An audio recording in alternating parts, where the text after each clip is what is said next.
با سلام به چینل انگلیسی موثر با من آصف کیانی خوش آمدید. جلسه امروزی راجع به زمان حال کامل است، یا به انگلیسی گفته میشه present perfect tense. یکی از زمانهای پرکاربرد در زبان انگلیسی است که برای بیان عمل استفاده می شود که در گذشته اتفاق افتاده، اما اثر آن و یا نتیجهش هنوز در زمان حال وجود دارد. ساختار زمان چیست؟ ساختار زمان فاعل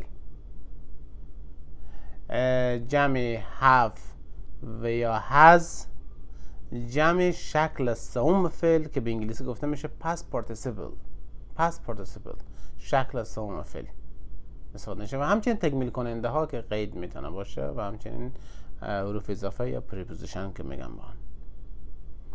خب برای فایل های جمع مثل I, you, we, they که اینجا استثناء از have استفاده میشه و برای فایل های مفرد مثل he, she, it از has استفاده میشه.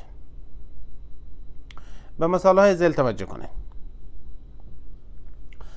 I have eaten lunch. من ناهار یا غذای چاشت را خوردم. ببینیم اینجا I فاعل have اینجا جزء ساختار زمان eaten شکل سوم ایته که شکل دومی ate میشه و شکل سومی eaten.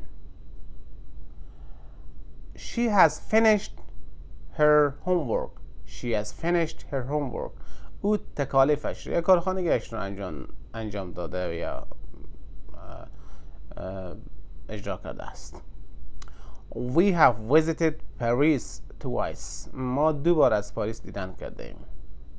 They have not seen that movie. آنها آن فیلم را ندیدند. اینجا جمله منفیه. not بعد از have استفاده شده. Have you ever been to London? آیا تا به حال به لندن بوده اید؟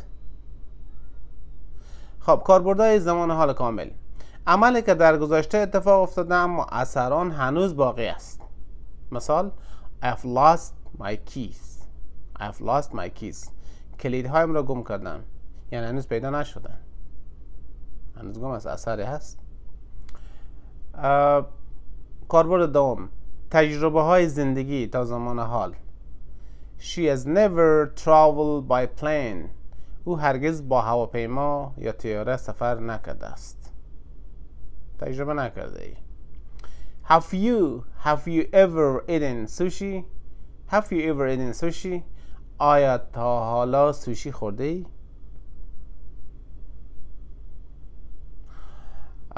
همچنین کاربرد سوم از توجه کنید که معمولا در این sense و for استفاده میشه.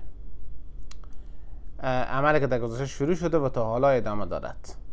در این کاربرد سوم تاکید میشه سریع. I have lived here for 5 years. من به مدت 5 سال در اینجا زندگی کردم یا زندگی میکنم. He has worked at this company since 2020. او از سال 2020 در این شرکت کار میکند. کاربرد چهارم که معمولا با just, already, yet همراه است با عملی که تازگی تمام شده. She has just left. او همین حالا رفت. I have already finished my work. من قبلا کارم را تمام کردم. Have you done your homework yet? آیا تکالیف یا کارخانگیت را انجام دادید؟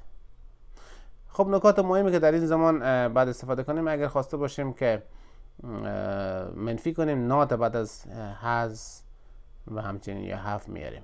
I have not done my homework yet. She has not done her homework yet.